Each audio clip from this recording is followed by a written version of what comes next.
کامیونداران به عنوان نماینده من انتخاب کرد که چند کلمه خبر بکنم و اکثرا کسانی که دانشجویان کامیوندارن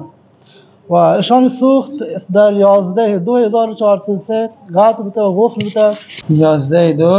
11/2/1403 تمامیشان در همین جایگاه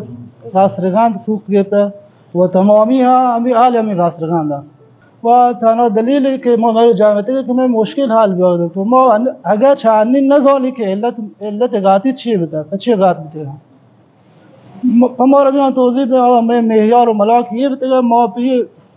چون شما یه مشکل بوده شما یه تخلف بوده اگه تخلف بوده که تخلف هیچ نمیده دکتر یعنی آخری برای یعنی آد که بازدید کوته نه بازدید نمیده دکتر بازدید سال قبل بوده 11/2 یا پارگی تمام خط سال 1402 11/2/1403 بازدید پایانی کردی بوده آخری بازدید برج 3 چیه 402 برج 3 بازدید کوتگن شما وصل بودگن تا یا پارگی نه تا 11/2/1404 یا پارگی قطع بوده بدونید یا بازدید رنجشی آت کردن فقط برای چاه‌ها و تراکتورها که اصلا ربطی به این موضوع نداره. یه بازدید فقط یکی بازدید 4002 بوده. یه بعدی بازدید تعداد چی تعداده 300 عدد 300 دستگاه 300 دستگاه که برای چیه شامل کامیون و کمپرسی و منبوسشان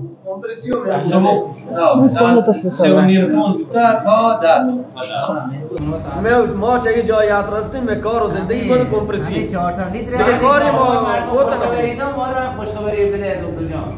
شاور مردم خوشخبری داد هر چی ما پیدا ما را خوشخبری بده نه من کاری است که ساعتی عنوان فرماندار من فرمانده کارش نمیده نه برای داد کاجا درستی جا من کار داد تشتی کار دار که هر دن ماشتم علیکی گازال آزاد زور تشتی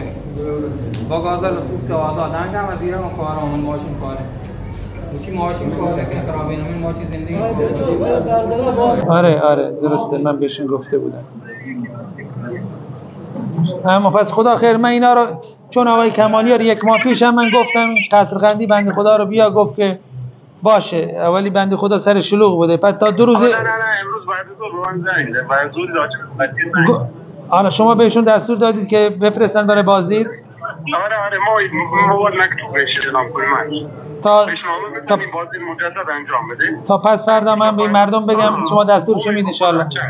دست شما تشکر من پوشینامه آجان این چشما صبر کنه پوشینامه آجان آیه 2-3 روز دیگه یا 4-5 روز دیگه صبر کنه این 4-5 روز شما هم پیگیری کنش کته همشی باید نامه بده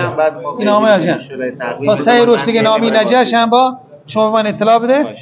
من که آقا نامه بجا مهندس وقتی زنگ بنده خدا من توضیح دادم ما بعد زمانی طولانی ما بی عام بازدید و عام نتیجه ایشیا آقای معاون محترم فرماندار لطف بکن شنبه روچا به آقای کمالیار زنگ بزن بگو آقا من در حضور فلانی میتگم و شما وقتم تماس گرفته آقای قاسمی باشه من مصوبه بده مصوبه به شما داد کنه اگر دادگی که لطف کن مشخص دارید اگر ندادگی به من زنگ بزن من نتیجهشون خبر تمام